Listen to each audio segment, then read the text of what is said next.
नमस्कार, आदाब, सत श्री अकाल, जय भीम, जोहार साथियों। मैं ठीक हूं और उम्मीद करता हूं कि आप सभी अच्छे होंगे। तो आज का जो विषय वस्तु है वह आपका इतिहास से संबंधित है और विभिन्न प्रतियोगिता परीक्षाओं में वहां से काफी ही महत्वपूर्ण सवाल जो है वह पूछे जाते हैं। आज मैं मुख्य रूप से हड़प्पा सभ्यता के नगर निर्माण योजना के बारे में चर्चा करना चाहूंगा। जैसा कि आप सभी जानते हैं कि भारत की प्राचीनतम सभ्यताओं में है ये हड़प्पा सभ्यता। हालांकि इसके नाम के लिए कई नामों का इस्तेमाल किया जाता है, लेकिन इसका जो सही नाम है पुरातत्व विज्ञान के दृष्टिकोण से अगर देखा जाए, सही नाम जो है वह आपका हड़प्पा सभ्यता है। ऐसे बोलचाल में आप सिंधु सभ्यता, सिंधु नदी घाटी सभ्यता, सरस्वती नदी घाटी सभ्यता और हड़प्पा सभ्यता, ये सारे नामों का इस्तेमाल करते हैं, लेकिन इसका सही नाम जो है वह हड़प्पा सभ्यता है। हालांकि हाल के दिनों में भारत सरकार ने यह कहा है कि इसे हड़प्पा सभ्यता के तौर पे नहीं बुलाया जाएगा, बल्कि इसे सरस्वती नदी घाटी सभ्यता के तौर पे बुलाया जाएगा। और इसके पीछे तर्क यही है कि सिंधु बस्तियों का सर्वाधिक जो संकेंद्रण है वह हकरा पाट पे है। हकरा पाकिस्तान में सरस्वती नदी का स्थानीय नाम है और पाट नदी के सूखे हुए मार्ग को कहा जाता है। तो जो अधिकांश हड़प्पाई बस्तियां मिली हैं खुदाई में, वह सब के सब जो अधिकांशतः जो है वह सरस्वती नदी के मार्ग पर ही स्थित है, इसीलिए इसे सरस्वती नदी घाटी सभ्यता के तौर पर बुलाया जाए। लेकिन पुरातत्व विज्ञान में ऐसी मान्यता है कि अगर किसी सभ्यता के नामकरण के संदर्भ में विवाद हो तो उस सभ्यता का नामकरण उस प्लेस के नाम पर कर दिया जाता है जहां से उसकी सबसे पहली बार खोज हुई थी। और आप जानते हैं कि 1921 ईस्वी में हड़प्पा की सबसे पहले खोज हुई थी, उसके बाद मोहनजोदाड़ो की खोज हुई थी। इसलिए पुरातत्व विज्ञान के दृष्टिकोण से इस सभ्यता का जो सही नाम है वह है हड़प्पा सभ्यता। तो अब हम लोग आते हैं नगर निर्माण योजना पर। एक चीज आप समझ लें कि हड़प्पा सभ्यता की लिपि को आज तक नहीं पढ़ा जा सका है। कहा जाता है कि अगर हड़प्पाई लिपि को अगर पढ़ा जाए तो शायद सभ्यता के कुछ और विस्तृत आयामों पर प्रकाश पड़ सकता है, लेकिन अभी तक पूरी तरह से यह क्लेम नहीं हो सका है। हालांकि इस पर भी यह मैं जरूर कहूंगा कि हाल के दिनों में यह दावा किया गया है कि इसको क्रैक कर दिया गया है, लेकिन अभी तक इसको कोई ऑफिशियली मान्यता जो है वह नहीं मिली है। तो ऐसे हालात में अगर हड़प्पा सभ्यता के नगर निर्माण योजना के बारे में जो कुछ भी जानकारी आपको दी जाएगी तो उत्खनन से प्राप्त अवशेषों के आधार पर, और ऐसे भी हड़प्पा सभ्यता के बारे में जो भी हमारी जानकारियां हैं वह सब के सब उत्खनन के आधार पर ही निर्मित है। तो उत्खनन के आधार पर ही हड़प्पा सभ्यता के नगर निर्माण योजना के बारे में चर्चा की जाएगी।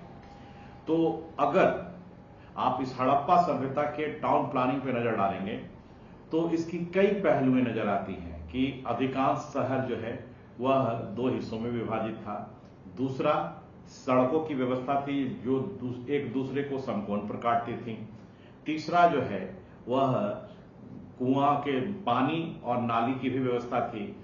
चौथा, मकान की व्यवस्था थी रहने के लिए। इसके अलावा कुछ सार्वजनिक जो है वह आपके भवन भी मिलते हैं। तो सबसे पहले आते हैं कि अधिकांश हड़प्पाई नगर जो है वह दो भागों में विभाजित थे। एक कहलाता था पश्चिमी हिस्सा, दूसरा जो कहलाता था वह है आपका पूर्वी हिस्सा। तो अगर पश्चिमी हिस्से की बात करेंगे तो वहां पर दुर्ग या गढ़ी का अस्तित्व था और इसका निर्माण एक ऊंचे चबूतरे पर किया जाता था। ऐसा माना जाता है कि बाह्य आक्रमण और बाढ़ से सुरक्षा के लिए इस रक्षात्मक दीवार, इसे ऊंचाई पे बनाया जाता था और इसके चारों तरफ एक रक्षात्मक दीवार जो है वह बनाई जाती थी। अब बाकी जो है वह है दूसरा हिस्सा, वह है पूर्वी हिस्सा, और वहां पर जन सामान्य के लोग रहा करते थे और वह फोर्टिफिकेशन नहीं था, यानी उसके चारों तरफ रक्षात्मक दीवार नहीं थी, बिल्कुल ओपन में उस हिस्से का निर्माण किया जाता था। हालांकि इसके साथ अपवाद है, लेकिन अपवादों को हम लोग आगे देखेंगे। दूसरा जो है वह मैंने कहा कि सड़कों की व्यवस्था की गई थी। तो सिंधु सभ्यता की सड़कें कच्ची किंतु मजबूत थी और ये सड़कें एक दूसरे को समकोण पर काटती थी, जिसके कारण पूरा का पूरा शहर जो है वह आयताकार सा लगता था। कहीं कहीं आपको वर्गाकार भी लिखा हुआ मिलेगा, उस तरह से आयताकार या वर्गाकार जैसा जो है वह दिखता था। और इन हड़प्पाई सभ्यता की सड़कों की अगर खासियत अगर देखेंगे तो इसमें हवा के रुख का भी ख्याल रखा जाता था और ये ढलुआ बनाया जाता था। हवा के रुख का ख्याल इसलिए कि कच्ची थी तो अपने आप सफाई हो सके, ढलुआ इसलिए कि पानी अगर आए तो वह एक दलदल के रूप में कन्वर्ट ना हो सके, क्योंकि कच्ची जो सड़कें हैं वो मिट्टी की होती हैं और यदि उस पर पानी जमा तो निश्चित तौर पे वह सड़क एक दलदल के रूप में परिवर्तित हो जाता था। लेकिन इसके बावजूद बारिश के दिनों में समस्याएं तो आती ही थी। तीसरा जो मैंने कहा वह था पीने के लिए पानी की व्यवस्था और बेकार पानी के निकासी के लिए नाली की व्यवस्था। सिंधु सभ्यता के लगभग प्रत्येक घर में आपको कुआं मिलता है और यह कुआं जो था गोलाकार नहीं था। याद रखेंगे कि यह यूपी में पूछा गया है कि सिंधु सभ्यता के कुओं का आकार क्या था, तो गोलाकार नहीं था, वह अंडाकार था।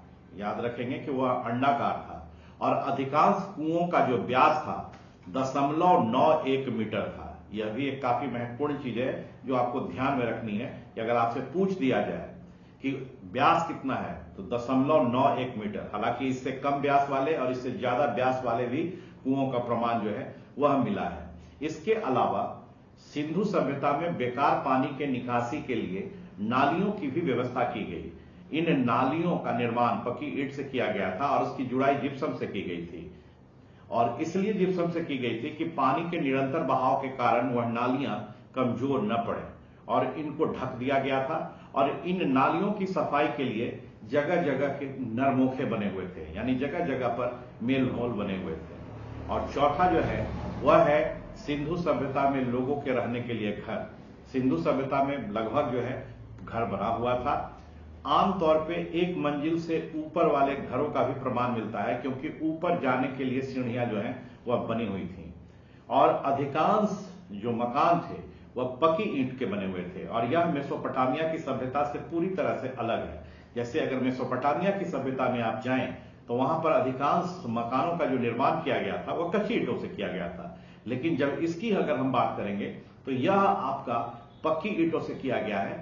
लेकिन इन भवनों की जो जुड़ाई है वह मिट्टी से की गई है, गिलावा। आज भी गांव घर में अगर देखेंगे तो जो लोग सीमेंट से नहीं जुड़वाते हैं वह इन भवनों को जोड़ने के लिए मिट्टी या गिलावा का इस्तेमाल करते हैं। तो उसी तरह से जो है इसको जोड़ा गया था और बनाया गया था और इन ईंटों का आकार जो था 1:2:4 आप अंदाजा लगा सकते हैं कि इसकी मोटाई अगर 1 इंच होगी तो चौड़ाई 2 इंच होगी, लंबाई 4 इंच होगी। उसी तरह से इसका जो है आकार बना हुआ था। तो इस तरह से सिंधु सभ्यता के भवन आपके निर्मित थे।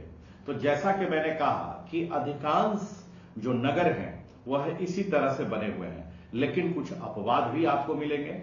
अपवाद ये कहा जा सकता है कि जैसे मैंने कहा कि अधिकांश पूर्वी हिस्से जो है वह खुले मैदान में बने हुए थे, लेकिन कालीबंगा की अगर हम बात करें जिसका शाब्दिक अर्थ काली चूड़ियां हैं, तो वह कालीबंगा जो है उसके चारों तरफ यानी उसके जो निचले हिस्से हैं, जो पूर्वी हिस्से हैं, उसके भी चारों तरफ एक रक्षात्मक दीवार का जो है वह निर्माण किया जाता था। ये काफी ही जो है महत्वपूर्ण इंफॉर्मेशन है जो परीक्षा के दृष्टिकोण से काफी ही महत्वपूर्ण है आपके लिए।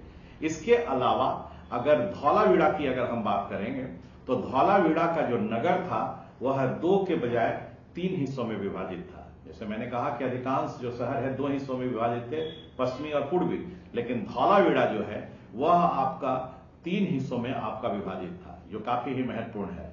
इसके अलावा मोहनजोदड़ो से सबसे चौड़े सड़क का प्रमाण मिला है, जो इसे इतिहासकार मानते हैं कि वह राजमार्ग रहा होगा। सिंधु सभ्यता के लगभग सभी जगहों पर नालियों की व्यवस्था रही है, लेकिन कालीबंगा में सार्वजनिक नालियों के कोई प्रमाण नहीं मिले हैं। ऐसा माना जाता है कि कालीबंगा सिंधु सभ्यता के अन्य बस्तियों की तुलना में एक दिनहीन बस्ती थी और संभवतः लकड़ी के खोखले तने का एज ए नाली के तौर पे इस्तेमाल किया गया होगा, जिसके कारण से नालियों का प्रमाण जो है वह आपका नहीं मिला है। इसके अलावा चान्हू दड़ों की अगर हम बात करेंगे तो चान्हू दड़ों में कोई दुर्ग नहीं मिला है। जैसे मैंने कहा ना कि पश्चिमी हिस्से में दुर्ग था, लेकिन चान्हू दड़ों की अगर हम बात करेंगे तो चान्हू दड़ों में कोई भी दुर्ग नहीं मिला है। चान्हू दड़ों में ही मिट्टी के बने हुए पाइप के जो है वह आपके साक्ष्य मिले हैं। तो ये चंद उदाहरण हैं जो सिंधु सभ्यता के नगर निर्माण योजना के अपवाद हैं, जो आपके परीक्षा के दृष्टिकोण से काफी महत्वपूर्ण साबित होंगे। जो मैंने जिन बातों को कहा है उसका आप नोट्स बना लें, वह आपके लिए काफी ही महत्वपूर्ण साबित होगा और परीक्षा को उलट कर देखेंगे तो कहीं ना कहीं इसके सराउंडिंग में सवाल जो है आपसे पूछे जाएंगे। जय हिंद, जय भारत।